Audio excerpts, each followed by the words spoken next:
The Buchelari is the mounted range option of the Empire. Many players viewed this unit as the best option when it came to the Empire range game, as before patch 1.8 it was the only troop capable of bringing a competitive amount of firepower, with 2 quivers of barbed arrows combining for a total of 40 shots, ranking this unit 3rd across horse archers and way better than the single quiver palatine and the sergeants. Mostly known for their squishy nature, the Buchelari or bucks, as I prefer to call them, aren't your typical horse archer. They instead work better as pure flankers and snipers, instead of encircling the enemy, mostly due to their lack of horse armor, as the bucks will bring an exceptionally low amount of 15, brought by the striped leather harness, ranking the bucks in first place among... no, just kidding. They are dead last among horse archers. But hey, look at the positives, at least it's better than the Sturgian horse riders. Right? Since we're talking about armor, let's discuss the helmets, because the bucks are still one of those units that brings a dozen of them. The first is the plumed helmet, a solid option that brings both protection and drip. The second is the helmet with face guard, that is the exact opposite of the previous one. Dull and made of likely tin foil. In case you're wondering, it's the same as the wildling. And the last one is the tall helmet, the most mediocre of the 3. When average, the bucks will end up bringing a value of just 37, ranking them 3rd among horse archers and 26th overall. When it comes to the body armor, the bucks will bring the same 2 pieces. These are the infantryman mail vest and the neck guard with bronze plate pauldrons, that will combine for a value of 40. Once again, ranking the unit 3rd across horse archers and 22nd overall. When considering head plus body, the bucks will rank last, and they will keep the same position when considering all armor types. When it comes to the weapons, the main weapon of the bucks is the stepper curve bow, the most common bow for range units, and there is not much to say about it, other than it's a fine option, but far from both the worst and the best options. For close quarter combat, the bucks will bring the Empire favorite fine steel Paramarian, a weapon that quite honestly has been proven by the elite cataphracts to work quite well for mounted units, as it has the right amount of length and damage for this specific use.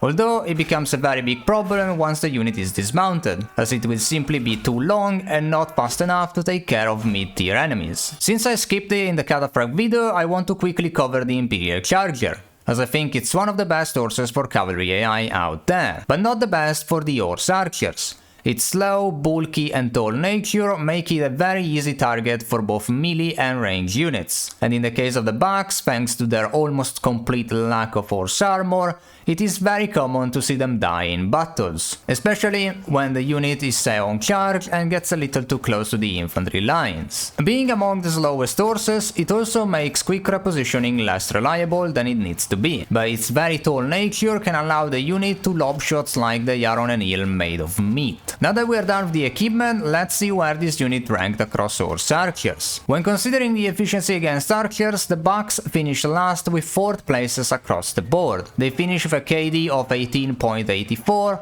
and a KD of 43.13 against low tiers. The bucks lost 5.1% of their units and average a casualty chance against low tiers of 2.87%. When considering efficiency against infantry, the bucks finished 3rd, with 2 3rd places and 2 4th places. They finish with an average KD of 3.9 and a KD against low tiers of 74.18. The bucks lost 21.29% of their units and ended with an average casualty chance against low tiers of 6.07%. And finally, when considering the melee efficiency, the bucks were welcome back to last place, where they finished with an average KD of 2.26 and a KD against low tiers of 6.64. The bucks ended up losing 34.6% of their units and average a 17% casualty chance against low tiers. As the graphs make it clear, this unit will die after the lightest of touches, but the higher amount of firepower in comparison to a unit like the Mameluke will allow them to have a higher upside when kept safe, and especially against units that lack a ranged option. Now let's go ahead and list the pros and cons. Their armor is quite bad, and their horse armor is quite literally the second worst among the units we covered. The 40 shots give them a lot of potential to work with. As far as melee is concerned, they are the worst among horse archers for obvious reasons, but they are at least better than the palatines. Their sidearm, although not great on foot, works well while mounted, but it can carry the lack of both armor and horse armor. As far as the line is concerned, they follow the same line of the palatine, and will only require 1 warhorse to upgrade. My final score is a 2.5 out of 5.